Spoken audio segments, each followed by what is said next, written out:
menuiserie de Cassel. Donc on fait quoi?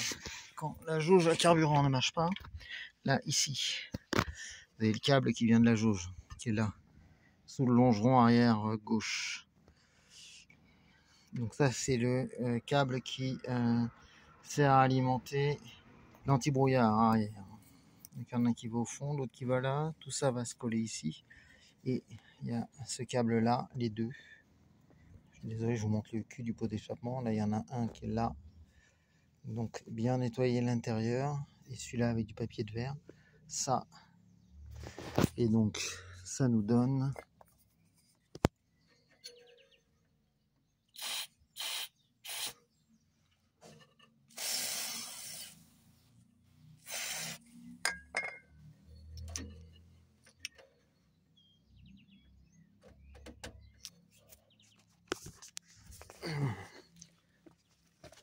Ça nous donne, on se relève. On sort les clés d'auto. Et est-ce que cette satanée jauge au carburant va fonctionner? Il faut que je trouve aussi... Ah ben voilà, bim, direct. Hop. Ouf. J'ai fait le plein tout à l'heure. Il faut que j'achète un volant aussi. Celui-là, il me plaît pas. Il est tout sale. Allez, encore une fois. La classe. Voilà. Donc on remonte le câble.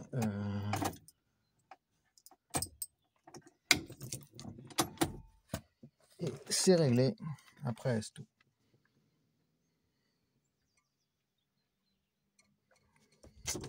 J'ai remis mon trompeur de contrôleur technique aussi. J'ai toujours pas trouvé d'antibrouillard pour l'arrière, mais j'aimerais bien retrouver un d'origine. Donc j'ai pas trouvé là où il y a le câble, je ne le mettrai pas. Donc voilà. Pour l'instant il y a ça, je l'avais enlevé pour le contrôle technique, j'ai remis. On est bien. Bon bah à suivre. Mais là c'est... Allez, on fait encore une fois pour le plaisir. Un truc qui marche pas depuis 5 ans. Hop. Alors... Petite balade.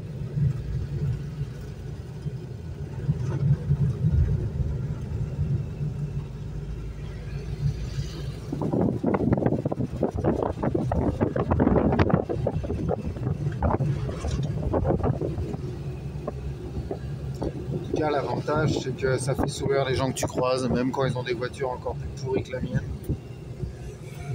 Et oui. 2 fautes au contrôle technique.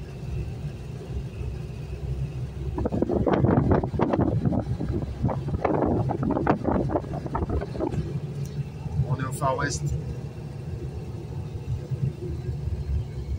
Allez, un petit coup de seconde. Hop.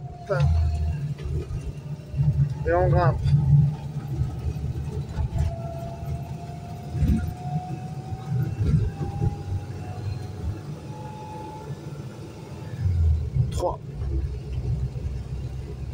Ce qu'on veut, mais ça grimpe.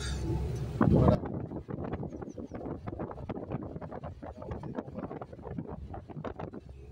Nous on est en haut. Ce rocher me fait toujours flipper. Il est accroché avec des cordes. On sent bien que là.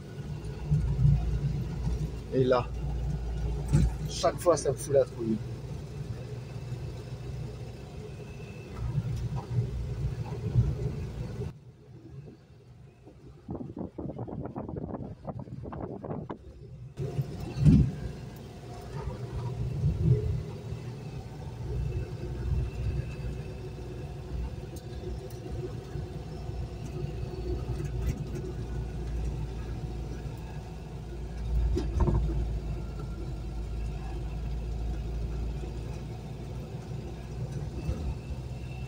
On va aller réparer l'aiguille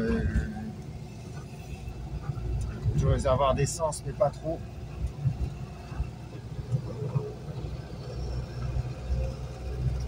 On poursuit l'ascension. Ça s'appelle le col de la Tanne.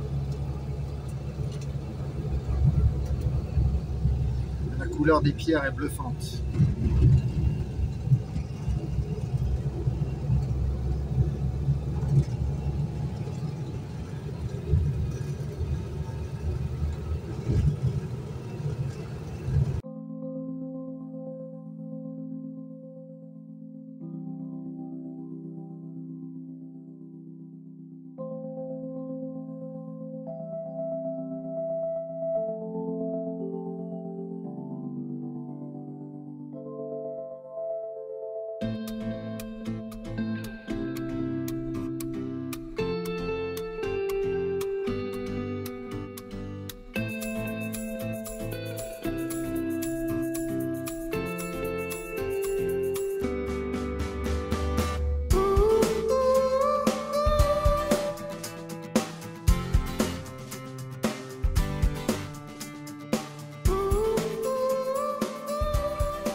s'empêcher.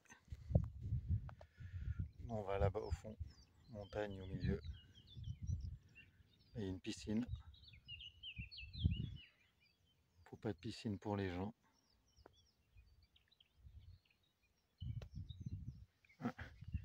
Là-bas ils ont fait une autre piscine.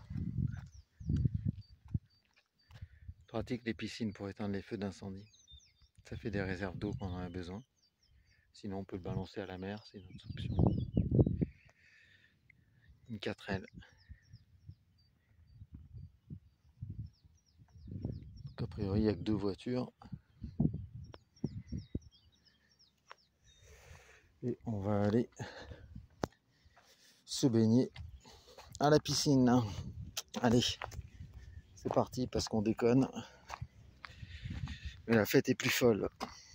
Non, je vais pas me baigner. La flemme aujourd'hui.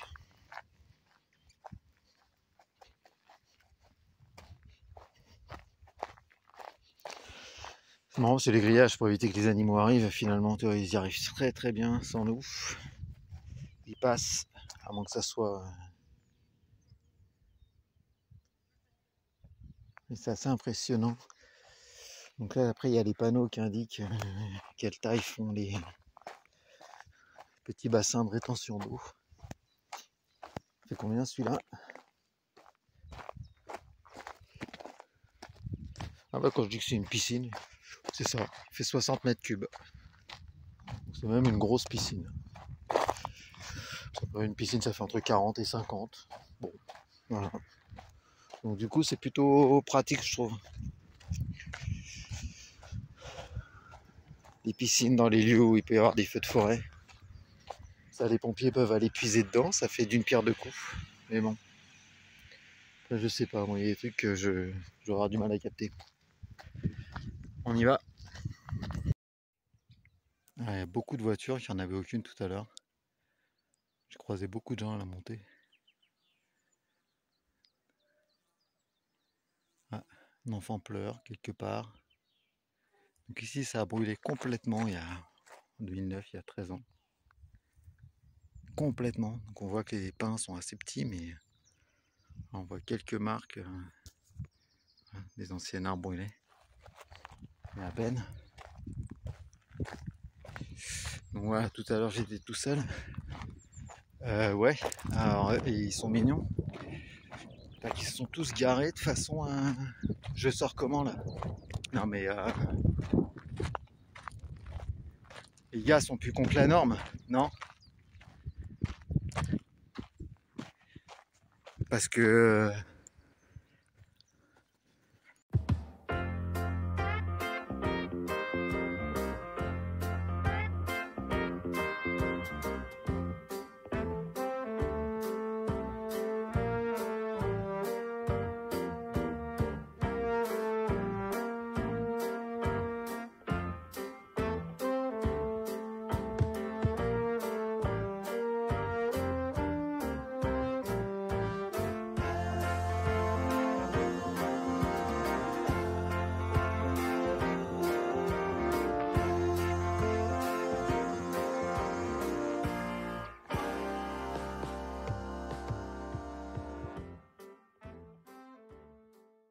voilà. Donc là c'est compliqué. On va essayer de passer entre les deux.